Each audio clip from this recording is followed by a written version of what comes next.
हमारे साथ पाकिस्तानी अवाम मौजूद है, इनसे पूछेंगे कि सर, अगर देखा जाए तो इंडस वाटर ट्रीटी की बात की जाए तो वो इंडिया रिस्टोर बिल्कुल नहीं कर रहा है। और जैसे कि आप देख सकते हैं कि उनका एक बात सामने आती है, वो अपनी एक बात सामने रखते हैं जिसमें वो ये कहते हैं कि अगर आप क्रॉस बॉर्डर टेररिज्म या कह लें कि अगर आप टेररिज्म को अपने मुल्क से रिमूव करते हैं तो हम सोच सकते हैं, क्योंकि पहलगाम अटैक हुआ था 2025 के अंदर और उसके बिना पर अगर देखा जाए तो एयर स्पेसिस वगैरह, वीजास वगैरह सब कुछ सस्पेंड कर दिया गया था, इंडस वाटर ट्रीटी भी सस्पेंड कर दी गई थी। तो आपको क्या लगता है कि जो इंडिया पाकिस्तान की टेंशन है, ट्रेड रुकी हुई है, हर एक चीज कह लें कि हमें ब्लॉक नजर आ रही है दोनों कंट्रीज के दरमियान में, लग रहा है कि चले अगर इंडिया बार बार एक ही बात करता है कि क्रॉस बॉर्डर टेररिज्म पाकिस्तान बहुत ज्यादा फैलाता है, बहुत ज्यादा कह लें कि वो उसको कंट्रोल नहीं कर रहा, जबकि पाकिस्तान की अगर बात की जाए तो हमने देखा है कि अगर हम बलोचिस्तान में देख लें या हम पिशावर वोडेवर जो भी हमारे एरियाज नजर आ रहे हैं उसमें हम कंट्रोल कर रहे हैं टेररिज्म को। तो इसके बिना पर आपको लग रहा है कि चले कुछ ना कुछ हो सकता है पाकिस्तान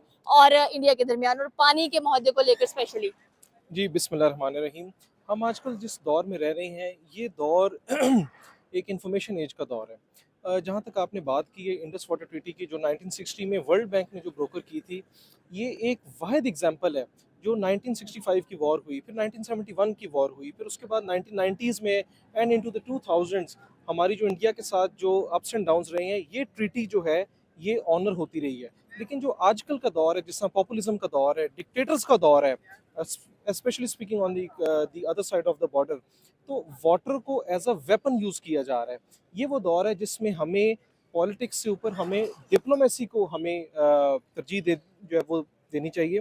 और पानी एक ऐसी चीज़ है कि वर्ल्ड वॉर थ्री के बारे में एल्बर्ट आइंस्टाइन ने कहा था कि वर्ल्ड वॉर टू तो मुझे पता है कि जिस चीज़ से फाइट होगी, लेकिन वर्ल्ड वॉर थ्री वो पानी के ऊपर होगी। तो स्पेशली हम जो आजकल जो देख रहे हैं, ये वाटर क्राइसिस है। वाटर को एज अ वेपन यूज़ किया जा रहा है, वाटर को रोक के एक प्रेशर बिल्ड किया जा रहा है। तो मैं ये समझता हूँ कि एग्रेशन का जवाब एग्रेशन से नहीं, एग्रेशन का जवाब पॉलिटिक्स और डिप्लोमेसी से देना चाहिए। स्पेशली हमारी जो आजकल की जो लीडरशिप है, जो पॉलिसी मेकर्स हैं, मैं उनको अप्रिशिएट करूँगा कि जिस तरह हमने रोल प्ले किया है एक इंटरनेशनल स्टेज पे। हमने एक वॉर को हमने सीज़ फायर करवाया, उसमें हमने एक अहम किरदार अदा किया और हमने डिप्लोमेसी को प्रेफ़रेंस दी। इसी तरह ही एक पाकिस्तानी होने के नाते, एक आम शहरी होने के नाते मेरी भी ये सजेशन और ये रिकमेंडेशन होगी, ना सिर्फ अपने पॉलिसी मेकर्स को, बल्कि वो पॉलिसी मेकर जो कि बॉर्डर के उस तरफ बैठे हुए हैं, कि पानी को एज अ वेपन यूज़ नहीं करने देना चाहिए, क्योंकि पानी एक बेसिक नीड है। और इवन कि यूनाइटेड नेशन का चार्टर भी ये कहता है कि ये ह्यूमन राइट में आता है। पानी को एक्सेस करना, पानी को जो है वो इस्तेमाल करना, ये एक बेसिक ह्यूमन राइट है। तो इसको एज अ वेपन नहीं इस्तेमाल करना चाहिए, बल्कि डिप्लोमेसी की बात जो है वो पर बात करनी चाहिए। इस इंडस वाटर ट्रीटी के अंदर भी कुछ राइट्स दिए गए थे हमारे जो दूसरे जो पार्टी है, जैसा आप इंडिया की अगर बात करें तो उनको राइट दिया गया था वेस्टर्न ईस्टर्न रिवर्स के ऊपर। पाकिस्तान को राइट दिया गया था वेस्टर्न रिवर्स के ऊपर। सिर्फ उनको राइट, एक्सक्लूसिव राइट ये था कि वो नॉन कंजम्पटिव यूज़ वो कर सकते हैं। तो लिहाजा इस ट्रीटी के अंदर दोनों पार्टीज़ के राइट्स जो है वो एनश्राइंड है। तो इस ट्रीटी को स्क्रैप कर देना, इसको एज अ वेपन यूज़ करना, ये इंतहाई गलत है। और इस ट्रीटी को के अंदर एक ऑलरेडी एक सेक्शन मौजूद है कि यूनिलैटरली कोई इसको जो है वो डिस्ट्रॉय नहीं कर सकता। जो भी आगे बात होगी वो आर्बिट्रेशन होगी, वो बाकायदा तौर पे बैठ के एक सलाह मशवरा होगा, फिर उसको इस्तेमाल किया जाए।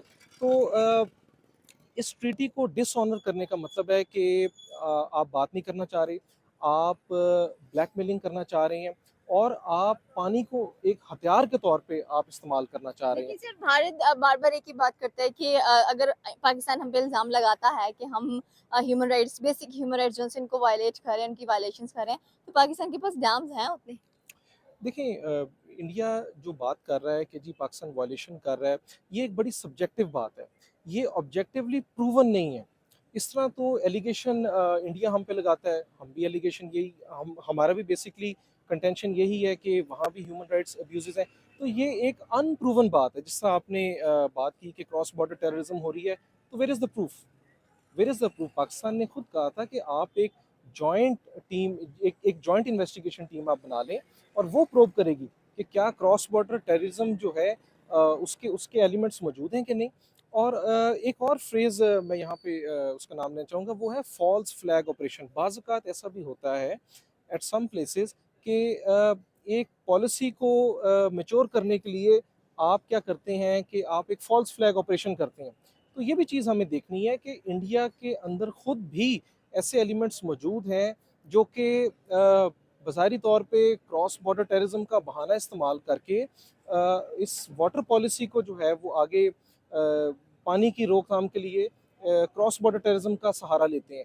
अगर क्रॉस बॉर्डर टेररिज्म है तो उसकी जॉइंट इन्वेस्टिगेशन कराएं, जो कि पाकिस्तान ने ऑलरेडी इनको एक ऑफर दी थी कि आप एक इन्वेस्टिगेशन करवा लें, अगर उसके एलिमेंट्स हैं तो will see. So where is that joint investigation team, और उसकी इन्वेस्टिगेशन क्यों नहीं कराई? अगर आप इन्वेस्टिगेशन नहीं कराना चाह रहे तो it means you have something to hide. तो ये बड़ी एक सब्जेक्टिव सी एक चीज़ है, एक एक एक डिबेटेबल सी और अनप्रूवन सी चीज़ है कि क्योंकि आप वॉल्यूशन कर रहे हैं तो लिहाजा हम पानी को इस्तेमाल करेंगे।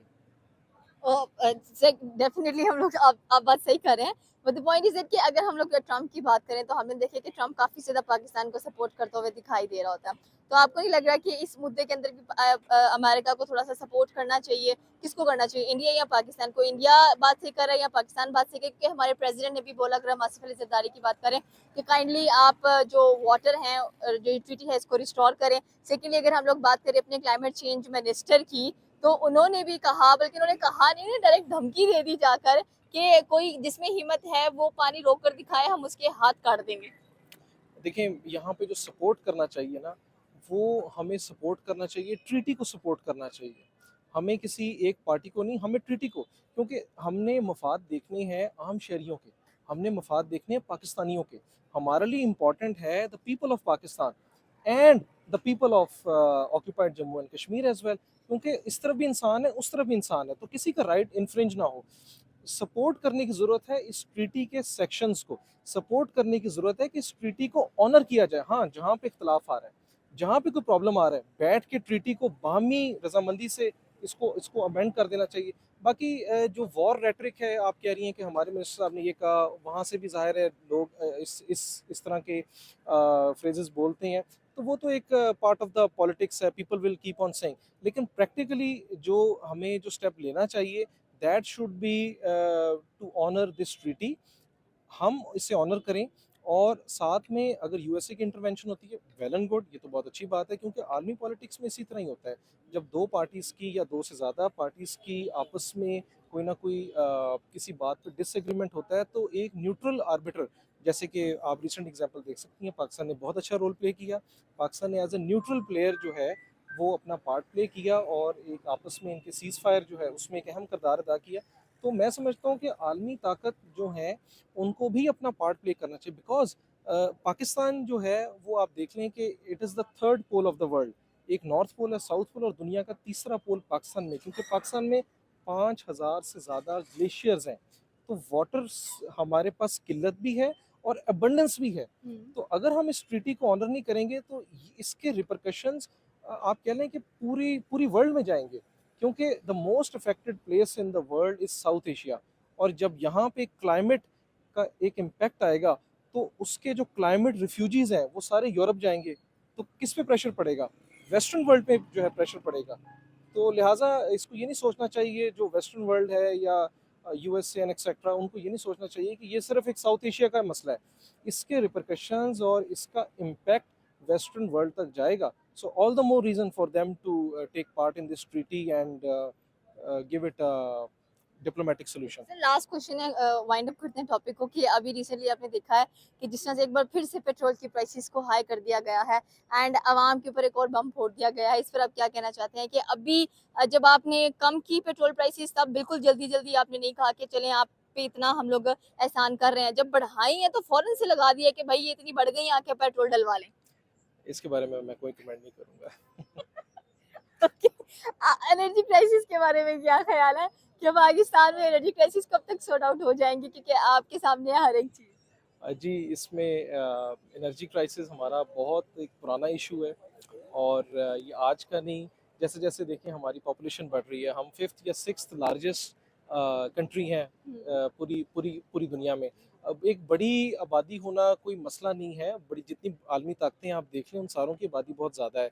रशिया यूएस से, चाइना, इन इन सारों की आबादी हमसे ज़्यादा है। ज़्यादा आबादी होना एक मसाइल नहीं है, ज़्यादा आबादी हो लेकिन वो ट्रेंड ना हो, उनके पास कोई हुनर ना हो, स्किल ना हो, ये मसला है बेसिकली।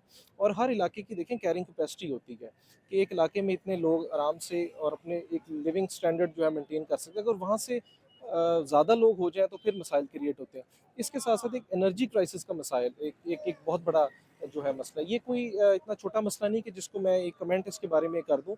हाँ, ये मैं ज़रूर कहूँगा कि जैसे गवर्नमेंट कुछ पॉलिसीज़ लेके जा रही है, जैसे इलेक्ट्रिक व्हीकल्स पे मुझे कहीं से पता लगा हुँ, कि वो उन्होंने हम टैक्स कम किया है, एग्ज़ैक्टली। सोलर पे टैक्स कम कर दिया है। तो अपनी लाइफ स्टाइल को हमें एक आम शहरी होने के नाते हमें हमें थोड़ा-सा अडॉप्ट करना चाहिए। हमें मैस ट्रांज़िट की तरफ जाना चाहिए। गवर्नमेंट मैस ट्रांज़िट पे बड़ा फ़ोकस कर रही है। मैस ट्रांज़िट की तरफ जाएँ आप, सोलर को कोशिश करें ज़्यादा से ज़्यादा आप सिमुलेट करें अपने घरों में, अपने ऑफ़िसेज़ में। इसी तरह इलेक्ट्रिक व्हीकल्स हैं, अब तो इलेक्ट्रिक बाइक्स भी आ गई हैं जिस पे ड्यूटीज़ बहुत कम है।